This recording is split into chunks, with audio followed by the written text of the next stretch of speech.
Պես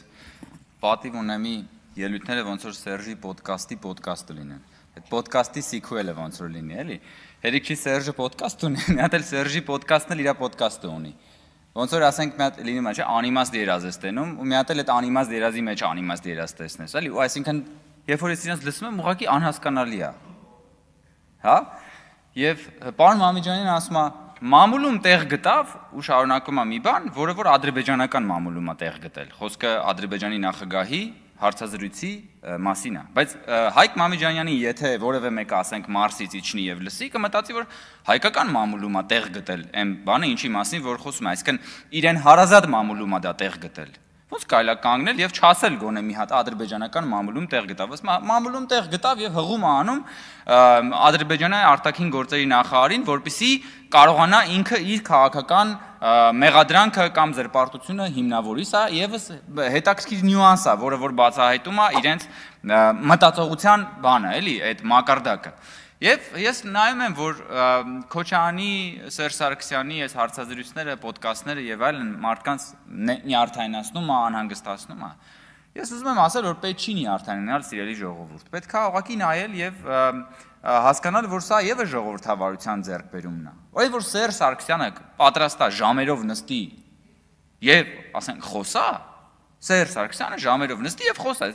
Ով է տեսել Սերժ Սարգսյանին հոդաբաշխ միտք արտահայտելիս, երբ որ ինքը 10 տարի եղել է Հայաստանի Հանրապետության նախագահ, կամ Ռոբերտ Քոչարյանը, որ երբ որ նույնիսկ քնածա տարասխալ է անում։ Բայց ասենք ինքը հիմա, ասենք ամիսը մեկ բան հարցազրույց անում, ճեպազրույց անում։ Ինչի համար է սա։ Որովհետեւ իրենք արդեն գործում են ժողովրդավարական կառավարման համակարգում,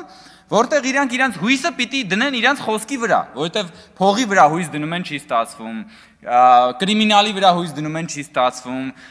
բանը սրբապիղծ տերտերների վրա հույսը դնում են չի ստացվում, ինչի վրա հույսը դնում են չի ստացվում, մտածում են դե լավ, մի հատ կարող է նաև մեր խոսքի վրա հույսը դնենք եւ խոսքի վրա էլ տեսնում ենք ոնց է ստացվում իրանց մոտ։ Եվ ամփոփելով ուզում եմ ասել, որ մենք մի քանի օր առաջ Տավուշի մարզում էինք եւ հանդիպում էինք մեր հայրենակիցների հետ Եվ այնտեղ տավուշցիներից մեկը մոտեցավ ինձ, այսպես կիսա շշուկով ասեց, պարոն Կոնջարյան, հանկարծ այդ մարդակերներին իշխանությունը չհանձնեք։ Ես ասացի, որ այդ մարդակերներին իշխանություն հանձնող կամ չհանձնողը դուք եք։ Եվ 2021 թվականին դուք արդեն այդ մարդակերներին իշխանություն չեք հանձնել, եւ 2026 թվականին եւս դուք այդ մարդակերներին իշխանություն չեք հանձնելու, որովհետեւ Հայաստանի Հանրապետությունում մարդակերների իշխանությունը անշրջելիորեն ավարտված է եւ մարդակերների իշխանության պարագլուխները ուզում է ոդկասթ անեն, ուզում է գլուխ կոնձի տան, ուզում է Հանրապետության հրապարակում բալետ πάρեն, իրենց իշխանությունը վերջնականապես Հայաստանի Հանրապետությունում ջախջախված է։ Պարոն Մամիջյան, շատ կարճ հատուկ անդրադառնամ ձեր ասածներին։ Նախ ասում եք, դե ինչպես միշտ դուք միշտ գնում եք, չէ՞։ Բայց ոչինչ, ես կխոսեմ ձեր հոգու հետ կխոսեմ ես։ Ուրեմն նախ պարոն Մամիջյանը ասում է, եթե դուք Լեռնային Ղարաբաղում նոր իշխանությանը, որը մի քանի օր էր իշխանությանը մեղադրում եք Լեռնային Ղարաբաղի այդ վատ ճակատագրի մեջ, բա ինչի ձեզ չեք մեղադրում։ Ես ուրիշ հակառակ տրամաբանությամբ տամ հարցը տամ։ Եթե ըստ ձեզ դե Լեռնային Ղարաբաղի նոր իշխանությունները ինչ անեին, նոր էին իշխանության եղել, հետեւաբար իրանք պատասխանատու չեն։ Բայց ինչ եք մեզ մեղադրում, ձեր 30 տարի կառավարելուց հետո մենք 1.5 տարի ենք իշխանության։ Ինչ եք մեզ մեղադրում 44-օրյա պատերազմի հետ կապված որևէ բանի հետ։ Երկրորդը, եկեք կողմնորոշվենք, էլի Ադրբեջանի արտգործ նախարարների ասածները Հայաստանի ներքաղաքական դաշտում օգտագործելը նորմալ պրակտիկա է, թե չէ։ Որտեղ եթե պարզվի որ նորմալ պրակտիկա է, հիմա ես էլ կարող եմ մեջ բերել Ադրբեջանի նախկին արտգործ նախարարի ասածը, որ ասաց, որ Ադրբեջանը հասկացավ, որ պետք է պատերազմ, որ այսինքն խաղաղ ճանապարհով խնդիրը չի լուծվի եւ պետք է խնդիրը պատերազմով լուծել Ռամբույեի հանդիպումից հետո 2004 թվական, եթե չեմ սխալվում։ Կամ ասեց, որ այդ ժամանակ Ռոբերտ Քոչարյանը Ալիևի այդ հանդիպման ընթացքում ասել է կներեք, ես պիտի զուգարան գնամ եւ փախելա։ Բայց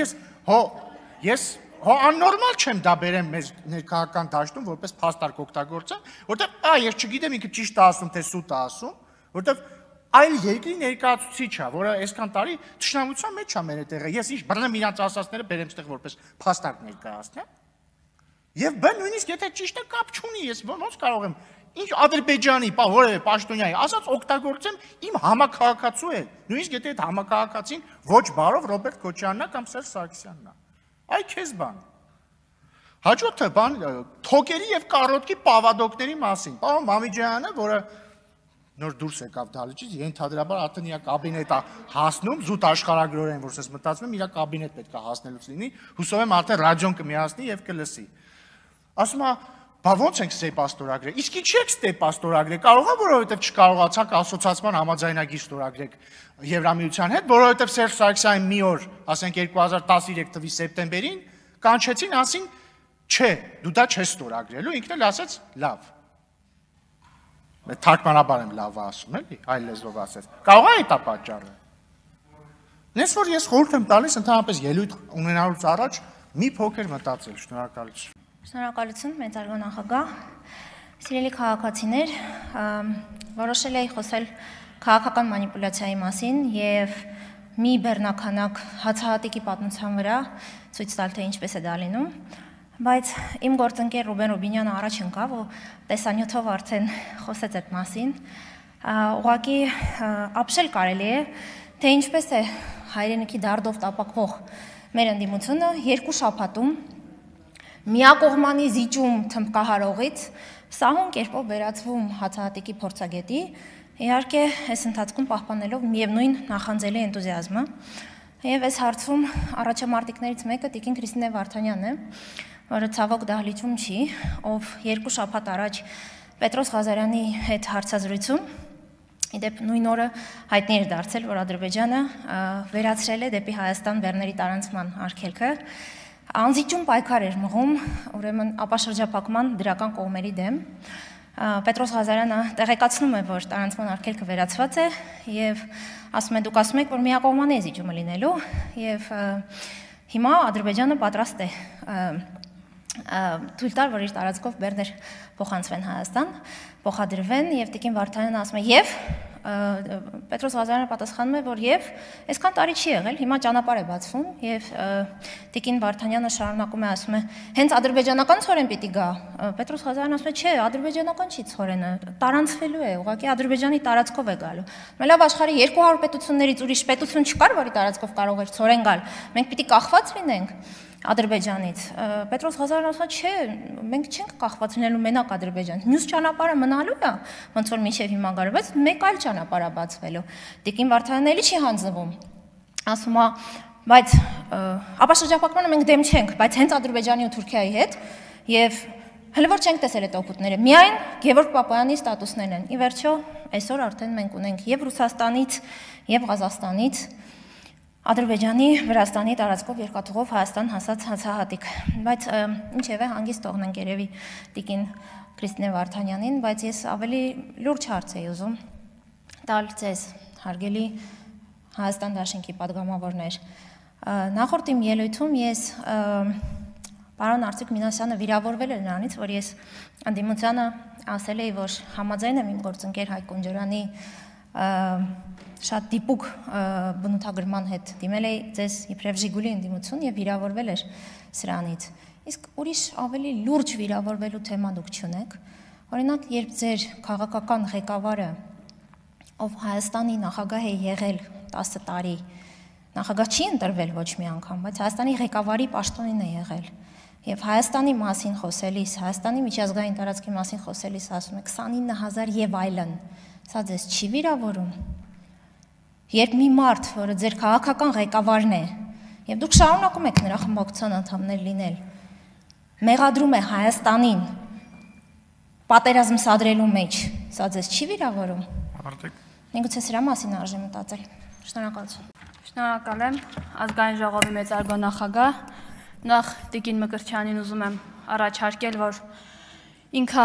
շարունակի Աշոտյան եղած Աշոտյանի հետ տեսահոլովակներ նկարել, երգելով եւ տարածել, որովհետեւ դա իր մոտ ավելի լուրջ է ստացվում, քան քաղաքական ելույթներ ունենալը։ Իսկ հիմա անցնեմ բուն թեմային։ Հարգելի հայրենակիցներ, ես երբ մոտենում եմ այս ամբիոնին, արդեն ավանդույթ է դարձել եւ բոլորս հասկանում ենք, որ ես Գյումրիից եմ խոսելու եւ այսօր մի զավեշտալի իրադարձություն տեղի ունեցավ Գյումրիում, հերթական զավեշտալի իրադարձությունը։ Ինչպես գիտենք, այսօր Գյումրիում տեղի էր ունենալու հերթական ավագանու նիստը, որը քվորում չլինելու պատճառով չկայացավ, բայց առիթից օգտվելով ենթադրյալ կաշառակեր Վարդանիկի փաստաբան Զարուհի Փոստանջյանը, օգտագործելով Գյումրու քաղաքական թիվ 1 ամբիոնը, սկսեց Վարդան Ղուկասյանին ներկայացնել որպես քաղբանտարկյալ, իդեպ 30 րոպե շարունակ, խոսեց նրա առողջական վիճակից, խոսեց քրեակատարողական հիմնարկի պայմաններից եւ այլն եւ այլն։ Ես ցավով եմ արձանագրում, որ իրեն փաստաբան հռչակած տիկինը իրավաբանական գիտելիքներ ունենալով հանդերձ չի գիտակցում, որ Գյումրու համայնքապետարանի ամբիոնը քաղաքական ամբիոն է եւ բացառապես քաղաքական ելույթների եւ համայնքին վերաբերող հարցերի քննարկման հարթակ է եւ ես կոչ եմ անում իր իրավական ոլորտում իր հետ գործող գործընկերներին մի հատ վերանայել փաստաբան կոչեցյալի վարքագիծը։ Իդեպ տիկին Փոստանջյանը 30 րոպե շարունակ փորձեց այդ ամբիոնից ներկայացնել, որ Վարդանիկի հետ տեղի ունեցածը քաղաքական հաշվեհարդար է եւ որ վերջինս ապօրինի է կալանավորված, եւս մեկ անգամ, ինչպես բոլոր հնարավոր առիթների դեպքում, ես ուզում եմ այդ տիկնոջը եւ ոչ միայն այդ տիկնոջը, իր նման մտածող եւ մտքեր արտահայտող մարդկանց եւս մեկ անգամ նշել, որ եթե քաղաքացիական պայմանագիր կուսակցությունը որևէ քաղաքական հաշվեհարդար տեսնելու ձեռագիր ունենար, ապա այդտեղ ամիսներ շարունակ Վարդան Ղուկասյան անուն ազգանունով ենթադրյալ կաշառակերը նստած չէր լինի համայնքապետի աթոռին եւ դրա փոխարեն Գյումրին կղեկավարեր մեր տեխնացուն Սարիկ Մինասյանը, ով իսկապես վայելում է գյումրեցու սերն ու վստահությունը։ Մի բանի համար եմ ափսոսում, որ տիկին Փոստանջյանը նշեց, որ ինքը միջնորդություն է ներկայացրել դատարան, որպիսի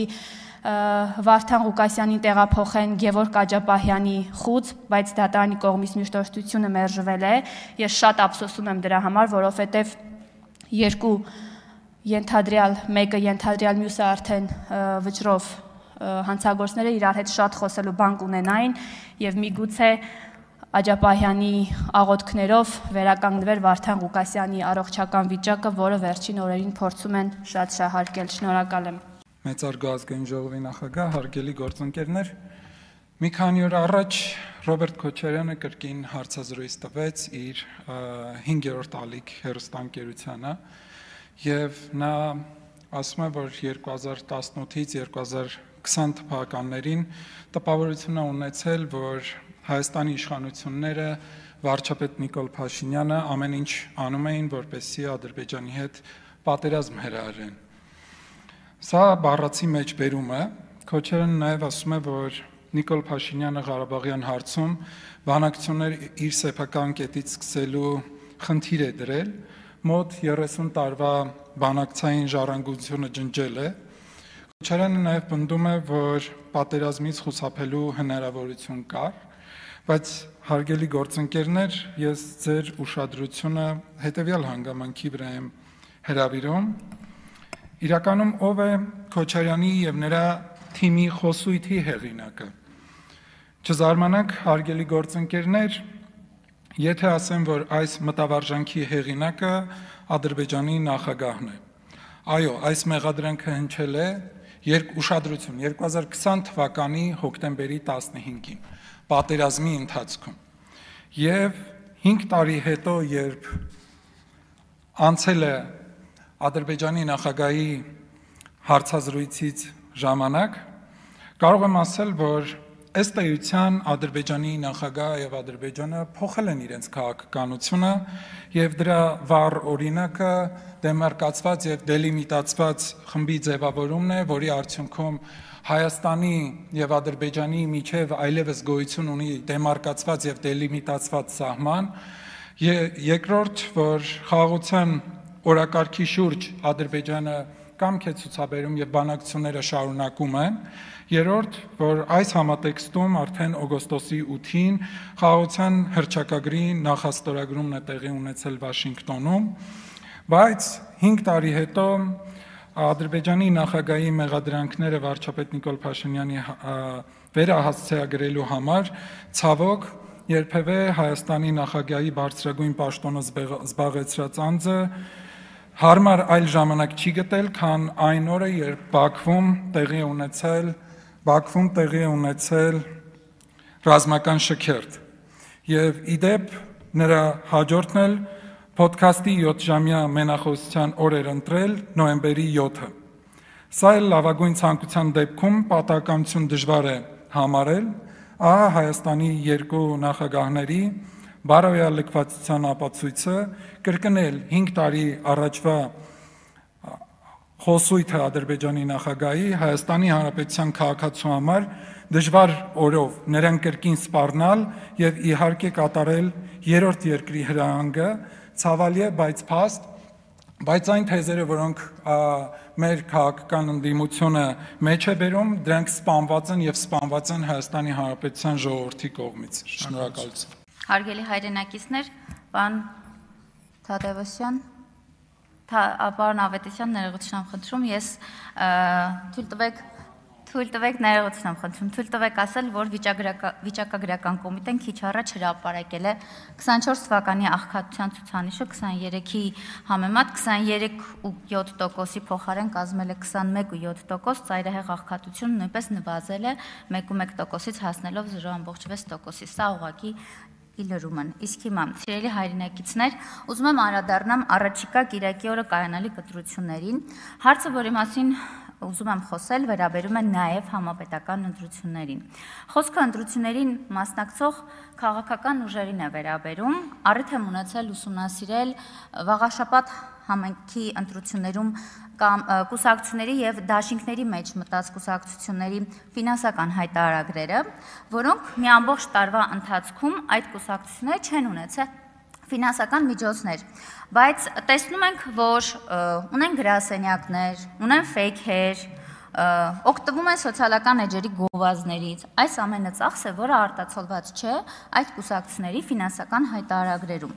Վաղաշաբաթի ընտրություններին մասնակցող կուսակցությունների, այդ թվում նաև այս պահին մասնակցող մեծ մասի ներկայացված հայտարարագրերում ակնհայտ երևում է, որ տարեկան ֆինանսական միջոցներ չունեն, բայց հետևելով նաև վերջին 20 օրերի իրենց հայտարարագրերը նկատելիորեն կատարված են ծախսեր, որոնք վերջի օրերին չեն հայտարարվել ոչ նվիրատվությունների, ոչ դրամահավաքների ընթացք, բայց կատարվել են մուտքեր այդ հիմնադրամներ եւ ծախսեր են արվել։ Դիմում եմ իրավապահ համակարգին, կոռուպցիայի կանխարգելման հանձնաժողովին, կենտրոնական ընտրական հանձնաժողովին, ակնկալելով, որ առաջիկայում ուսումնասիրություններ կիրականացնեն եւ ծագում չունեցող միջոցները կդառնան թափանցիկ եւ հաշվետվողական, այդպիսով վերջ դնելով գրպանային քարոզարշավներին։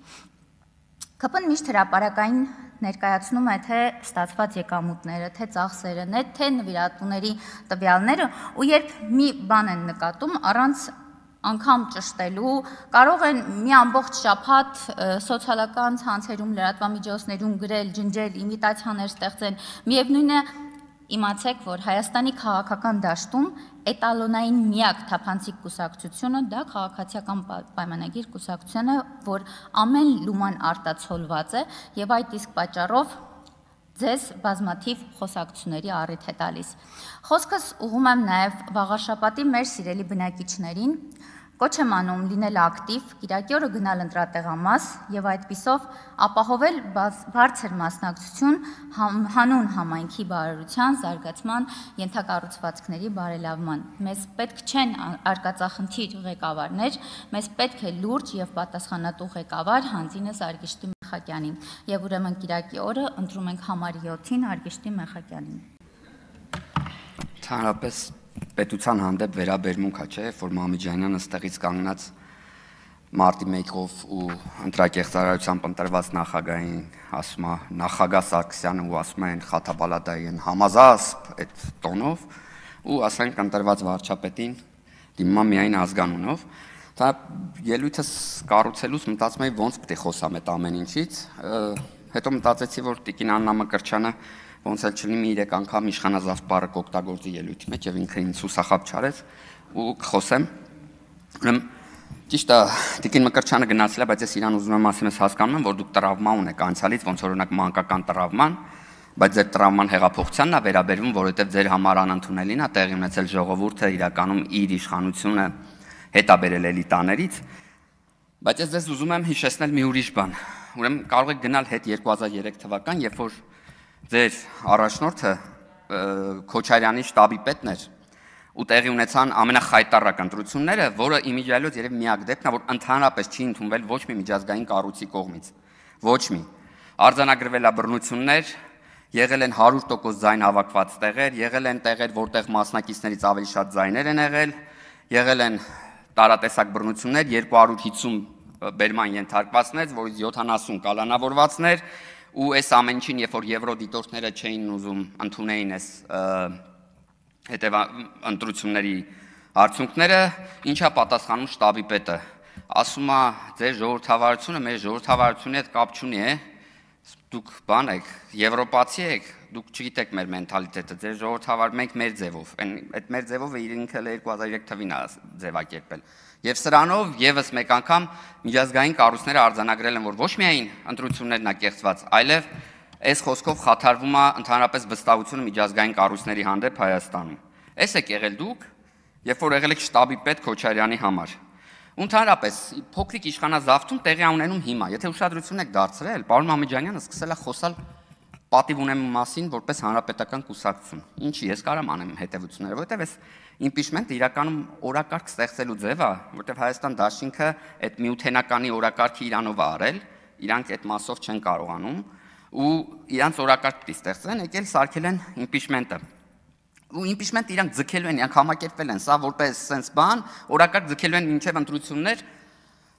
բայց խնդիրը որն է, որ իրանք դաշինքով հանդես գան, կարող է շեմ չհաղթահարեն, առանց դաշինքի կարող է եւ հանկարծ ստացվի շեմ հաղթահարելը։ Ու այս մարդը ռեբրենդինգ անում պատիվ ունեմը։ Ինչքան էլ տխրահրճակ է պատիվ ունեմի պատմությունը, բայց այնտեղ կային այլ կուսակցություններ, հիմա էլ կա ոչ կուսակցական, բայց պարոն Մամեջանյանը որորդ անգամ է գալիս է ասում է հանրապետական խմբակցությունը։ Այս իշխանազավթումը էսա, երբ որ դուք պատիվ ունեմի անունը նույնիսկ փոխում ու փորձում եք հանրապետականի անվան տակ գնաք դեպի ընտրություններ, օրակարգ ընտրելով ընդամենը impeachment-ը որպես ձև, որպես ես կասեի խեղկատակություն, շնորհակալ եմ։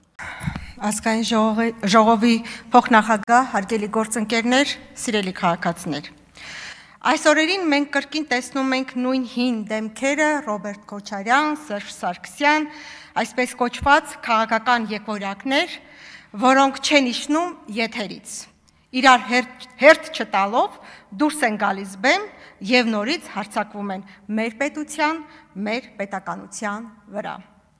Նրանք կրկին սուտ մատնություններով փորձում են սևացնել Հայաստանը, մեղադրելով մեր երկիրը իբրև պատերազմ սադրելու մեջ։ Բայց եկեք հարց տանք.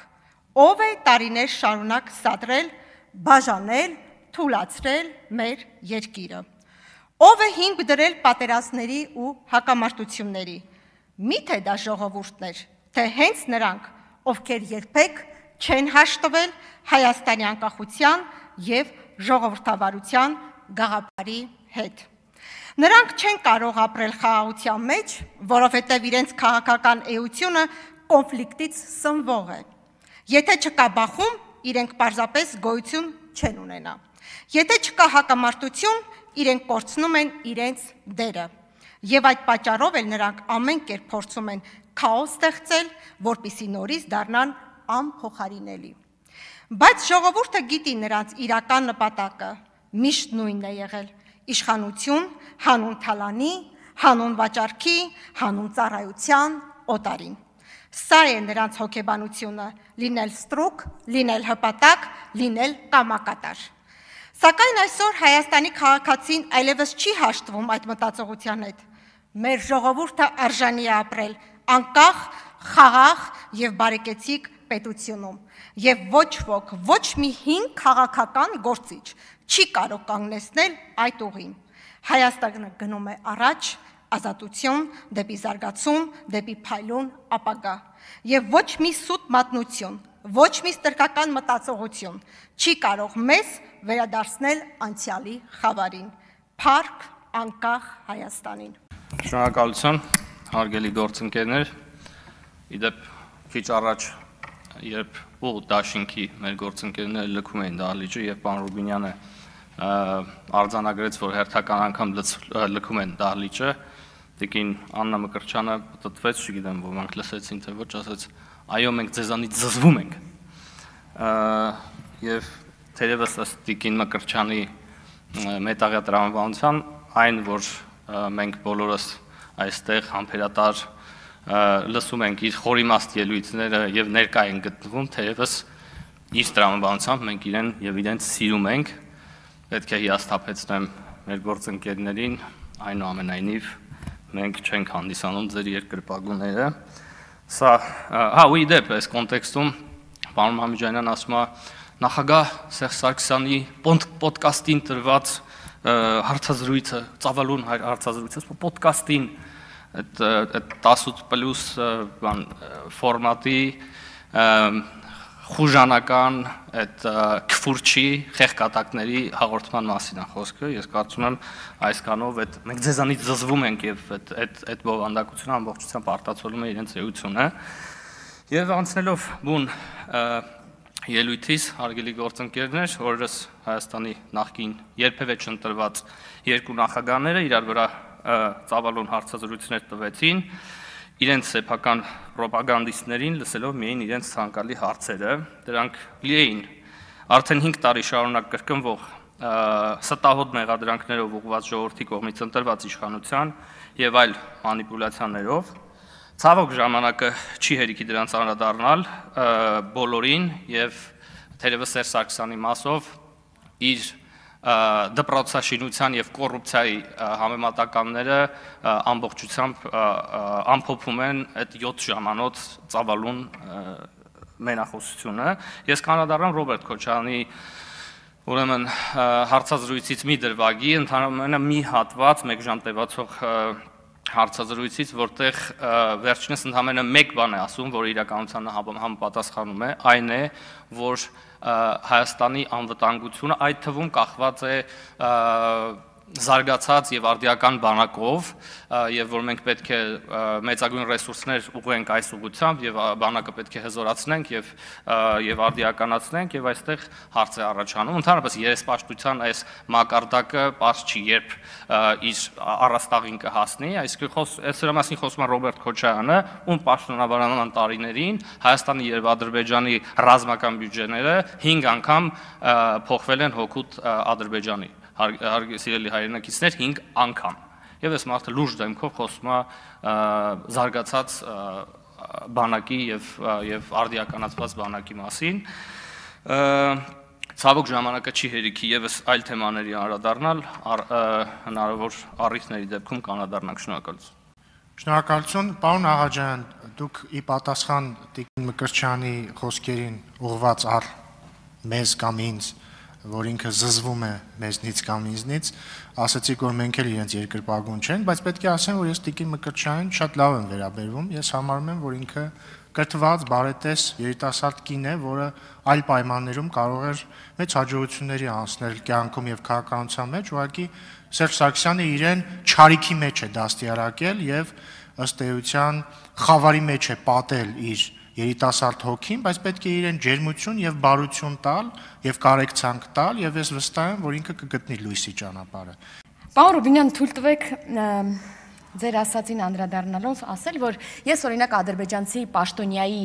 այն հայտարարությանը, որ Ռոբերտ Քոչարյանը զուգարան գնալու պատրվակով թռել է Ալիևի հետ հանդիպումից, ես հիմք չունեմ չհավատալու, որովհետև օրինակ իր խմբակցությունը այդ նույն գործելավոճն է ворթեգրել եւ հնարավոր է, որ դա իրականություն է։ Դրա համար կարող ենք այդ մի բանը հնչեցնել, ինչի համար շնորհակալություն ձեզ։ Արգելի հայրենակիցներ, մի քանի արդեն այս վերջի օրերին անընդհատ հարցնում եք, ասում եք, «Էս ինչ խաբար է, որ այս ընդդիմության 3 լիդերները 2 օրում անընդհատ հարցազրույցներ են տալիս»։ Շատերն ասում են, «Կողո, ինչ որ արտահերթի թեմա կա, ակտիվացել են»։ Ուզում եմ ասել, որ պատճառն այն է, որ գալիք ընտրություններում նրանք երևի պայմանավորվածություն ունեն, որ ով շատ ձայն հավաքի, իսկ իրենց ձայնը իրարից ձայն փախցնելն է, ապա նա էլ վարչապետի տեխնացու կունենա։ Այսինքն հիմա սրանք իրար հերթ չտալով փորձում են մեկը մյուսի աստղը ոնց որ մարեցնի եւ ավելի շատ լսարան իր վրա ուշադրություն գրավի եւ դրա համար տենց բան են անում, իրար վրա հարցազրույցներ են տալիս, ինչը բնավ օրինակ ինձ չի անհանգստացնում, վստահ եմ որևէ գործընկերոջ չի անհանգստացնում նրանց իրարից ձայներ խլելու այս պրակտիկան, մեզ այլ բան է անհանգստացնում։ Անհանգստացնում է այդ հարցազրույցների ժամանակ Հայաստանի դեմ տված վկայությունները, իրար հետևից, իրար հերթ չտալով ու հերթական անգամ։ Այ օրինակ են հայր մերը չիմացողը Հայաստանին հերթական անգամ մեղադրեց պատերազմ հրահրելու մեջ։ Այն հոպարի գանձը առհասարակ գնաց հասավ Ամերիկայի Միացյալ Նահանգներ, չեմ ասում, որ մի հատ գերիների մասին խոսակցություն չունեցավ, ոչ մի բան։ Ինքն էլ ասաց, որ օրինակ Լեռնային Ղարաբաղում պարտվելուց հետո մենք իշխանությունը Ղարաբաղցիներին տեղափոխել է Հայաստան, այսինքն Ադրբեջանը ոչինչ չի արել, ոչ էթնիկ զտում, ոչ բռնի տեղահանություն, ոչինչ։ Մենք ուղղակի մեր հայրենակիցներին տեղափոխել ենք Հայաստան։ Սրանից լավ Հայաստանի դեմ բան խոսակցություն ուղղակի չի կարող լինել։ Ու տենց շատ բարի դեմքի արտահայտությամբ է դա անում։ Սերժ Սարգսյանի մասին ոչ մի նոր բան չեղավ, շատ հիասթափված եմ, նույն տպավորությունն է, միայն մեկ նորություն իմացա, որ նա այդ ժամին կարողանում է արթուն մնալ, սա միակ բացահայտումներ երևի ամբողջ հասարակության մոտ։ Ես ուզում եմ ասել, որ այսպիսով նման հարցազրույցներ, եթե մի հատ էլ տակ միջև ընտրություններ, ապա էլ իրարից ձայն փախցնելու կարիք չի լինի, որտեղ ձայն չեք ունենա, որ իրարից ձայն փախցնեք մեր հարգելի գանձեր։ Շնորհակալություն։ Շնորհակալ եմ, հարգելի գործընկերներ, սիրելի հայրենակիցներ, երևի կհիշեք, որ ամիսներ առաջ Խոպանի ժամանած հայտնի օլիգարխ ընդդիմադիրի փաստաբանը հայտարարեց, որ բոլոր ուղղություններով հարձակվելու են Հայաստանի վրա, եւ հիմա նրանք գործնականում իրականացում են այդ խոստումը։ Ակնհայտ է, որ ընտրություններին ընդառաջ Հայաստանի վրա հարձակվելու համար կոնկրետ աշխարհաքաղաքական կենտրոնից ծնվող այս շրջանակներին տրված էր հարձակման հրաման, եւ Հայաստանի վրա հաջողողներն արդեն հաջողները լսվում են ոչ միայն Հայաստանի ներսից, այլև օվկիանոսից այն կողմ։ Հայաստանի դեմ հիբրիդային պատերազմի գործիք դարձած այս շրջանակները մեկ հրահանգով, սինխրոն, մեկը մյուսին հերթ չտալով գրեթե նույն օրերին սկսեցին հարցազրույցներ տալ իրենց անձնական օգտագործման քարոզչամիջոցներով, իսկ մի մասն էլ Հայաստանում աշխատած միլիոններով հորդվածներ ու հարցազրույցներ պատվիրեցին հենց Հայաստանի դեմ։ Եթե ընդհանրացնելու լինենք այս բոլոր հարցազրույցների բովանդակությունը, կարելի է բնութագրել ընդամենը մեկ նախադասությամբ՝ իրադարձությունների խեղաթյուրում եւ սուտ մատնություն Հայաստանի դեմ։ Հայաստանի դեմ գործ տալու հարցում չեմպիոն դարձած Քոչարյանի վերջին հարցազրույցը լսելիս, եթե մի պահ մոռանանք թե ով է խոսում, ապա միանգամից մեզ մոտ տպավորություն կստեղծվի, որ գործ ունենք ադրբեջանական պետական քարոզչամեքենա ներկայացնող ինչ-որ փորձագետ պրոպագանդիստի հետ, ով առաջ է մղում ադրբեջանական թեզերն ու նարատիվները։ Մի ցայտուն օրինակ։ Իր հարցազրույցում Սույն Անձը ասում է, որ նոյեմբերի 9-ի 9-րդ կետը սիմետրիա ունի Լաչինի Միջանցքի հետ։ Այսինքն նա խոստովանում է, որ ադրբեջանցիները 9-րդ կետով միջանցք էին նկատի ունեցել եւ այսօր հայտարարում է, որ պետք էր կարճել այդ կետից, մեղադրելով ՀՀ վարչապետին այդ կետից հրաժարվելու մեջ։ Փաստացի, եթե 9-րդ կետով նախատեսված էր միջանցք եւ վարչապետը հրաժարվել է այդ կետից, ապա ստացվում է, որ Քոչարյանը վարչապետին մեղադրում է Ադրբեջանին միջանցք չտալու մեջ։ Վարչապետի պետք է նշեմ, որ վարչապետը բազմիցս այս փաստաթղթին անդրադառնալուց հայտարարել ու շեշտել է, որ միջանցքի եզրույթն այս փաստաթղթում օգտագործվում է բացառապես Լաչինի միջանցքի վերաբերյալ։ Ու չնայած այս ամենին, ինչու է Քոչարյանը ցանկանում կարճել մի կետից, որն իր բնորոշմամբ սիմետրիա ուներ Լաչինի միջանցքի հետ։ Պատասխանը միանշանակ է։ Տարիներ առաջ Մեղրին փոխանակելու իր դավադիր ծրագրում չհաջողած այս անձը եւ իր շրջապատը ցանկանում են Հայաստանի դեմ դավադրությունն ավարտին հասցրեն։ Նրանք կարճած են Հայաստանը հանձնելու գաղափարից, քանզի Հայաստանը քաղաքականապես, տնտեսապես, սոցիալապես եւ աշխարհագրորեն հանձնելով է, որ այս հանձնավոր խմբակները երկար տարիներ բռնազավթել եւ պահել են Հայաստանում իշխանությունը։ Եվ քանի որ մի փոքր ժամանակ ունեմ եւ ես ուզում եմ անդրադառնամ նաեւ այստեղից հնչած այսօրվա ելույթներից կոնկրետ Հատևոս Ավետիսյանի ելույթին, ով ասաց, որ Մարտունիում է եղել եւ այնտեղ մարդիկ ունեն բոռոքման համակարգի խնդիր եւ հետաքրքիր էր, որ գործընկեր այդ ընթացքում գործընկեր նախկինում Զոլակար համայնքի ղեկավարը ժպտում էր կարծես եւ ես պետք է անպայման նշեմ, որ Պետք է իր ընկերոջը հուշեր, որ մենակ Զոլակար համայնքում 2 ոռոգման ցանցի կառուցման ծրագիր է իրականացվել։ Առաջինը ավարտվել է այս տարի, որը սկսվել էր 2024 թվականին, իսկ երկրորդը հենց այս տարի արդեն 30%-ով ավարտվել է, եւ մնացածը կանգ է առել, որովհետեւ ոռոգման աշխատանքներ են իրականացվում, այդ առումով է կանգ առել նաեւ եղանակային պայմաններով, իսկ Մարտունիում ոռոգման համակարգի կառուցման ծրագիրը մեկնարկելու է 2026 թվականին, եւ ես ուզում եմ կոչ անել մեր գործընկերներին, եթե համայնքներ են այցելում, բացի այն փոքր խնդիրներից, որ արձանագրում են եւ մենք եւս արձանագրելու ընթացք ենք տվել, թող նաեւ խոսեն այն բոլոր աշխատանքներից, որ իրականացվել են, ժամանակը չէ հերիքի, որ թվարկեմ, թե ինչքան աշխատանքներ են իրականացվել այս ընթացքում մեր համայնքներում։ Շնորհակալ։ Շնորհակալություն։ Սիրելի քաղաքացիներ, 3 նոյեմբերի 10-ին նշում ենք տեղական ինքնակառավարման համակարգի ստեղծման 29-ամյակը եւ այս առիթով ցանկանում եմ շնորհավորել բոլորիս ու առանձնահատուկ ընդգծել տեղական ինքնակառավարման դերը մեր պետության ժողովրդավարական համակարգի մեջ։ Սովորաբար տեղական ինքնակառավարումն այն հարթակն է, որտեղ քաղաքացին ամենից մոտ է իշխանությանը եւ որտեղ որոշումները կայացվում են համայնքի շահից բխելով։ Սակայն տարիներ շարունակ դիմերում գործել է խնդիրները լուծելու եւ որոշումներ կայացնելու պատասխանատվությունն իրենց վրայից գցելու քաղաքականությունը։ Ինչպես նաեւ գրեթե բոլոր դիմ ընտրություններում արդեն մինչ ընտրություն որոշված էր, թե ով էր ընտրվելու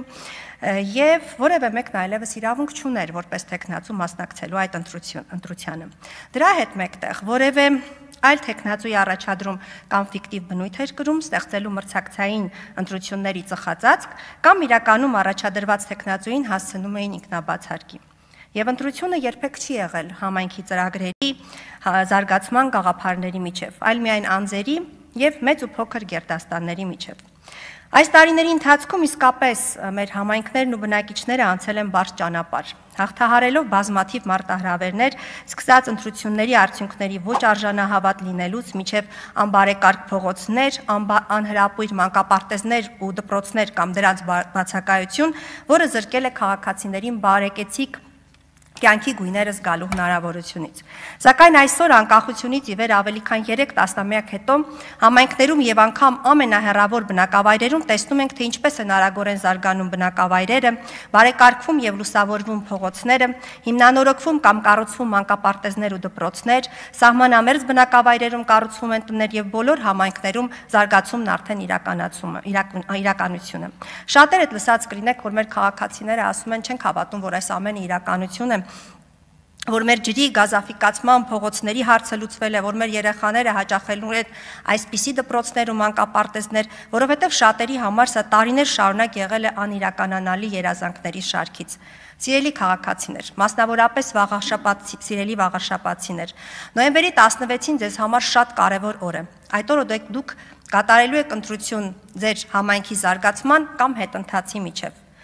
Նոյեմբերի 16-ին, սիրելի վաղարշաբաթցիներ, անպայման մասնակցեք ընտրության։ Գնացեք եւ ձեր ձայնը տվեք քաղաքացիական պայմանագիր կուսակցության, մեր տեխնացուի Արգիշտի Մեխակյանի օգտին, հանուն ձեր համայնքի շարունակական զարգացման, հանուն խաղաղության, հանուն ձեր երեխաների ապահով ապագայի եւ տեր կանգնեք ընտրությամբ իշխանություն ձևավորելու ձեր վերագտած իրավունքին։ Շնորհակալություն։